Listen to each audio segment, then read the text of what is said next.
আমরা বাস্তব সংখ্যা সমূহ নিয়ে আলোচনা করছি এবং বাস্তব সংখ্যা সমূহের যে সমস্ত সংখ্যাগুলি আছে আমরা আগের ভিডিওতে 1 নম্বর আমরা করেছি স্বাভাবিক সংখ্যা সমূহের সেটটাকে আলোচনা করেছি এবং দ্বিতীয় করেছি আমরা অখণ্ড সংখ্যার। এই ভিডিওতে আমরা পূর্ণ সংখ্যা সম্বন্ধে আলোচনা করব। দেখো পূর্ণ সংখ্যা আমরা এর আগে কী দেখেছি? স্বাভাবিক সংখ্যা দেখেছি, স্বাভাবিক সংখ্যাকে আমাদের কী দ্বারা সূচিত করা হয়েছিল? এন দ্বারা সূচিত করা হয়েছিল এবং এই এনের ভ্যালু কোথায় ছিল? আমাদের 1 থেকে শুরু হয়েছিল, 1 2 3 ডট ডট করে কত পর্যন্ত গেছিলো? আমাদের প্লাস ইনফিনিটি পর্যন্ত গেছিলো। 2 নম্বর আমরা দেখেছি অখণ্ড সংখ্যা। অখণ্ড সংখ্যা কী দ্বারা সূচিত করা হয়েছিল? ডব্লিউ বর্ণ দ্বারা সূচিত করা হয়েছিল, যেখানে শুরু হয়েছিল 0 1 2 3 এভাবে শুরু হয়েছিল। আমাদের কত পর্যন্ত গেছিলো? প্লাস ইনফিনিটি পর্যন্ত। এবার আমরা দেখব পূর্ণ সংখ্যা। পূর্ণ সংখ্যা আমাদের পূর্ণ সংখ্যা কাদেরকে বলা হচ্ছে? আমরা যে অখণ্ড সংখ্যা পেয়েছি দেখো 0 থেকে শুরু করেছিল, 0 1 2 3 এইভাবে ডট ডট করে প্লাস ইনফিনিটি পর্যন্ত গেছিলো। এবার আমরা কি, যেহেতু এইগুলো প্রত্যেকটা দেখো প্রত্যেকটা কী চাও? আমাদের প্রত্যেকটা সংখ্যা হচ্ছে আমাদের ধনাত্মক সংখ্যা। কেন ধনাত্মক? কারণ প্রত্যেকটা দেখো প্লাস সাইন রয়েছে। আমরা জানি কোনো একটা সংখ্যা যদি 2 লেখা থাকে, তো 2 এর আগে কিছু নেই মানে কত আছে? প্লাস সাইন আছে।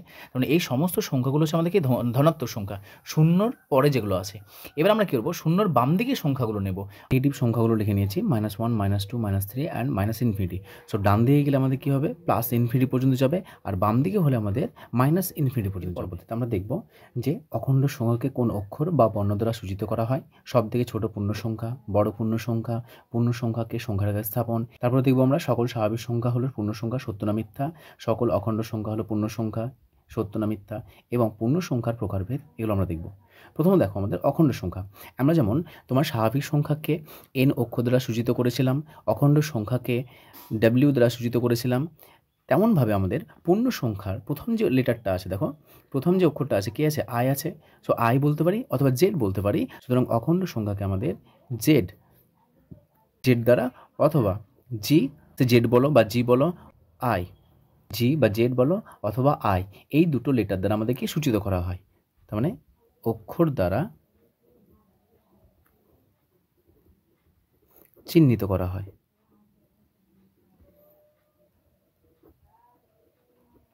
সো আমরা জেড নিয়ে কাজ করছি, জেড অথবা আই এই দুটোর মধ্যে আমরা থাকতে পারে।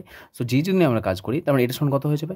এটা হয়ে যাবে আমাদের মাইনাস ইনফিনিটি শুরু হবে, ডট ডট করে মাইনাস নেগেটিভ নাম্বার -3 -2 -1 0 এবং পজিটিভ নাম্বারগুলো নেব ধনাত্মক সংখ্যা 1 2 3 4 ডট ডট করে আপ টু কত পর্যন্ত যাবে? আমাদের প্লাস ইনফিনিটি। সো এইগুলো হচ্ছে আমাদের কি, এই প্রত্যেকটা সংখ্যাই হচ্ছে আমাদের তোমার পূর্ণ সংখ্যা। এরপর দেখো সবথেকে ছোটো পূর্ণ সংখ্যা। দেখো আমরা সবথেকে ছোটো স্বাভাবিক সংখ্যা পেয়েছিলাম, শুরু হয়েছিল 1 থেকে, তার জন্য ছোটো স্বাভাবিক সংখ্যা পেয়েছিলাম 1। একইভাবে অখণ্ড সংখ্যা দেখো শুরু হয়েছিল 0 থেকে, সেই জন্য আমরা সবথেকে ছোটো অখণ্ড সংখ্যা 0 পেয়েছিলাম। তার মানে ছোটো মানে কি, সেখান থেকে শুরু হয়েছে, তাই না? তাহলে বলো এখানে আমাদের যে পূর্ণ সংখ্যা রয়েছে, এই যে পূর্ণ সংখ্যার যে দল আছে, সেই পূর্ণ সংখ্যার দলে কি সবথেকে ছোটো কোনো সংখ্যা দেখতে পাওয়া যাচ্ছে? দেখো সব থেকে ছোটো কিন্তু বাম দিকে কত রয়েছে? Minus infinity. আর সব থেকে বড় ডান দিকে কত রয়েছে? Plus infinity. কিন্তু এগুলো কোনো নাম্বার নয়, এগুলো আমাদের কি জাস্ট একটা ভাবনা বা আমাদের কল্পনা বলতে পারো। মাইনাস ইনফিনিটি আমাদের কি কল্পনা, এটা কিন্তু কোনো নাম্বার নয়, কোনো সংখ্যা নয়। সুতরাং মাইনাস ইনফিনিটিকে আমরা নাম্বার বলতে পারবো না। অনুরূপভাবে প্লাস ইনফিনিটি হচ্ছে আমাদের কি কল্পনা, মানে অসীম পর্যন্ত যাচ্ছে। সে অসীমকে ম্যাথামেটিক্সের ভাষায়, অঙ্কের ভাষায় আমাদের ইনফিনিটি বলা হচ্ছে। তাহলে এখানে আমাদের দেখতে পাচ্ছি যে বাম দিকে অর্থাৎ সব থেকে ছোটো কোনো নাম্বার খুঁজে পাচ্ছি না এবং ডান দিকেও কোনো বড় নাম্বারও খুঁজে পাচ্ছি না। সুতরাং এখানে বলতে পারবো যে সব থেকে ছোটো পূর্ণ সংখ্যার কত হবে? পাওয়া যাবে না। এটা একটা। অনুরূপভাবে বড় সংখ্যার ক্ষেত্রে বলবো কি, পাওয়া যাবে না। সো আমাদের সবথেকে ছোটো পূর্ণ সংখ্যাও নেই এবং বড় পূর্ণ সংখ্যাও নেই।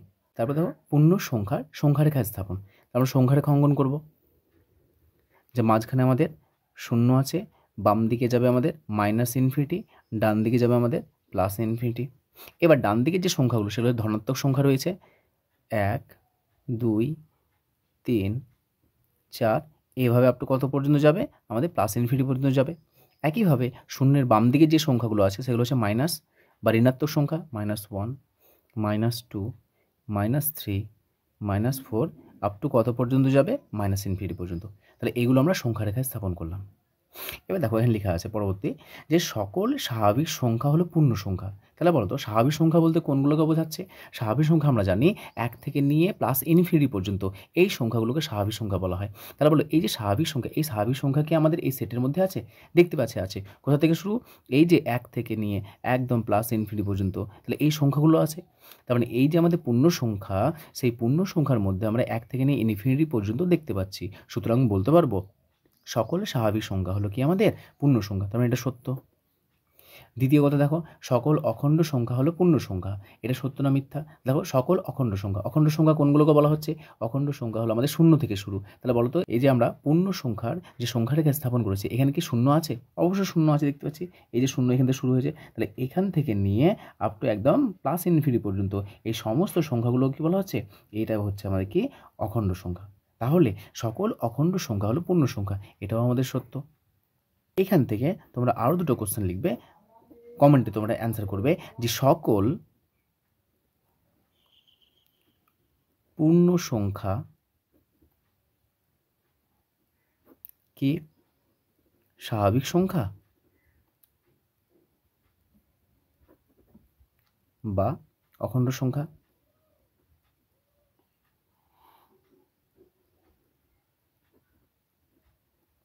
এটা সকল স্বাভাবিক সংখ্যা এবং সকল অখণ্ড সংখ্যা হলো আমাদের সকল পূর্ণ সংখ্যা, কিন্তু সকল পূর্ণ সংখ্যা কি স্বাভাবিক সংখ্যা? এটা বলবে হ্যাঁ না নাতে অ্যান্সার দেবে। পরবর্তী দেখো পূর্ণ সংখ্যার প্রকারভেদ কি?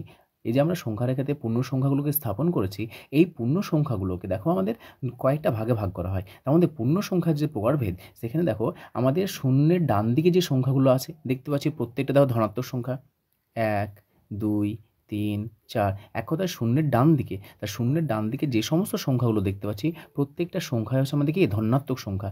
এই ধনাত্মক সংখ্যাকে বলা হয় আমাদের কি ধনাত্মক পূর্ণ সংখ্যা।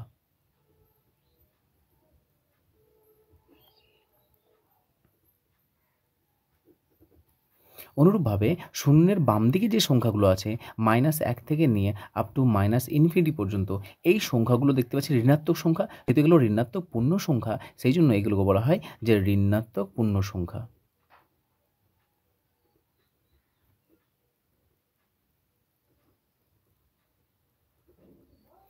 তাহলে এই যে জিরো আছে, তাহলে বলো জিরো তো একটা পূর্ণ সংখ্যা। জিরো তাহলে না ধনাত্মক পড়ছে না ঋণাত্মক পড়ছে, সুতরাং আমরা শূন্য বলবো যে এটা ধনাত্মক বা ঋণাত্মক পূর্ণ সংখ্যা নয়।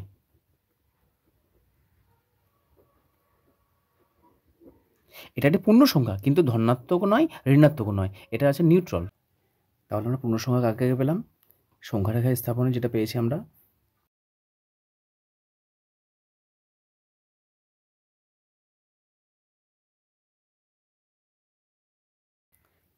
তাহলে এই যে ধনাত্মক পূর্ণ সংখ্যা, যেহেতু পূর্ণ সংখ্যাকে আমাদের জেড দ্বারা আমাদের সূচিত করা হয় অক্ষর দ্বারা, সেজন্য ধনাত্মক যখন পূর্ণ সংখ্যা বলবো তাহলে একে কী দ্বারা সূচিত করা হবে? এর মাথাতে প্লাস লিখবো, তার মানে জেড প্লাস মানে বুঝতে পারবে এখানে যে ধনাত্মক পূর্ণ সংখ্যা। অনুরূপভাবে দেখো ঋণাত্মক পূর্ণ সংখ্যা যেটা আছে, একে জেডের মাথায় কী দেবো? মাইনাস চিহ্ন দেবো। তা জেডের মাথায় মাইনাস দেওয়া মানে হচ্ছে এটা আমাদের ঋণাত্মক পূর্ণ সংখ্যাকে সূচিত করছে। এখানে বলো যে ধনাত্মক পূর্ণ সংখ্যা দেখো কোথা থেকে শুরু হয়েছে বলো তো? 1 2 3 এখান থেকে শুরু হয়েছে, মানে 1 থেকে শুরু হয়ে আপ টু প্লাস ইনফিনিটি পর্যন্ত গেছে। তাহলে এই যে ধনাত্মক পূর্ণ সংখ্যা, আচ্ছা 1 থেকে নিয়ে ইনফিনিটি পর্যন্ত এই সংখ্যাগুলোকে আবার কি বলা হয়? এগুলো স্বাভাবিক সংখ্যা না? তাহলে ধনাত্মক পূর্ণ সংখ্যাকে আবার কি বলা হচ্ছে? স্বাভাবিক সংখ্যা। কেন স্বাভাবিক সংখ্যা কেন? কারণ দেখো স্বাভাবিক সংখ্যা আমাদের কোথা থেকে শুরু হয়?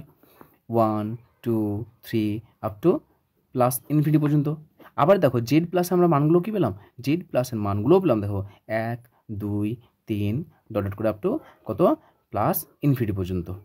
তাহলে স্বাভাবিক সংখ্যার মান যা, ধনাত্মক পূর্ণ সংখ্যার মান তাই। সুতরাং আমরা বলতে পারবো যে স্বাভাবিক সংখ্যা আর আমাদের ধনাত্মক পূর্ণ সংখ্যা এই দুটো কি? এই দুটো হচ্ছে পরস্পর সমান। অতএব আমরা যে সংখ্যাগুলো পড়লাম তাদের মধ্যে একটা সম্পর্ক দেখে নেই। নাম্বার 1, নাম্বার 2 এবং নাম্বার 3। প্রথমটা কি আছে আমাদের? প্রথমে স্বাভাবিক সংখ্যা পড়েছি, দ্বিতীয় হচ্ছে আমাদের অখণ্ড সংখ্যা, তৃতীয় পড়লো আমরা পূর্ণ সংখ্যা। স্বাভাবিক সংখ্যা n দ্বারা সূচিত করা হয়, অখণ্ড সংখ্যাকে ডব্লিউ দ্বারা সূচিত করা হয় এবং পূর্ণ সংখ্যাকে জেড দ্বারা সূচিত করা হয়। তাহলে দেখো আমরা সার্কেলের মধ্যে যদি আমরা স্বাভাবিক সংখ্যাগুলোকে লিখি 1 2 3 4 ডট ডট করে যাচ্ছে।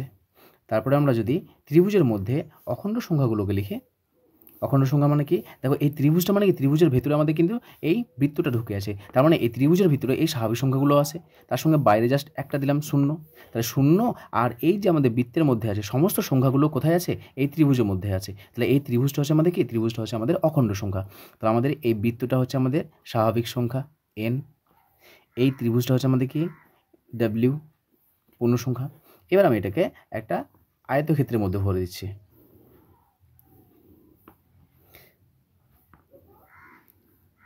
তাহলে আয়তক্ষেত্রের মধ্যে ভরে দিলাম। তাহলে দেখো আমাদের এবার বাকি যে সংখ্যাগুলো রয়েছে ঋণাত্মক পূর্ণ সংখ্যা, সেই ঋণাত্মক পূর্ণ সংখ্যাগুলো আমরা এখানে লিখছি। তাহলে কত আসবে, -1 -2 -3 ডট ডট করে আপ টু ∞ পর্যন্ত যাবে। তার মানে এইখানে সংখ্যাগুলো লিখলাম। তাহলে এই আয়তক্ষেত্রকে আমাদের কি ডিনোট করছে, আয়তক্ষেত্র সূচিত করছে আমাদের পূর্ণ সংখ্যা বা জেড। তাহলে দেখো, তাহলে পূর্ণ সংখ্যার মধ্যে কে কে ঢুকে আছে, পূর্ণ সংখ্যার মধ্যে দেখো আমাদের অখণ্ড সংখ্যা ঢুকে আছে, পূর্ণ সংখ্যার মধ্যে দেখো স্বাভাবিক সংখ্যা ঢুকে আছে। সুতরাং আমরা এন পেয়েছি, ডব্লিউ পেয়েছি এবং জেড পেয়েছি। এই তিনটের মধ্যে সবথেকে বড় বা যার পরিবারের মধ্যে সবথেকে বেশি সংখ্যক সংখ্যা রয়েছে সেটা কোনটা বলো তো, পূর্ণ সংখ্যা। তার মানে এই তিনটে সংখ্যার মধ্যে সবথেকে বড় হচ্ছে আমাদের কি, পূর্ণ সংখ্যা। তার মানে এনও আমাদের পূর্ণ সংখ্যার মধ্যে ঢুকে আছে, ডব্লিউ আমাদের পূর্ণ সংখ্যার মধ্যে ঢুকে আছে। এর পরবর্তী আমরা দেখব মূলদ সংখ্যা।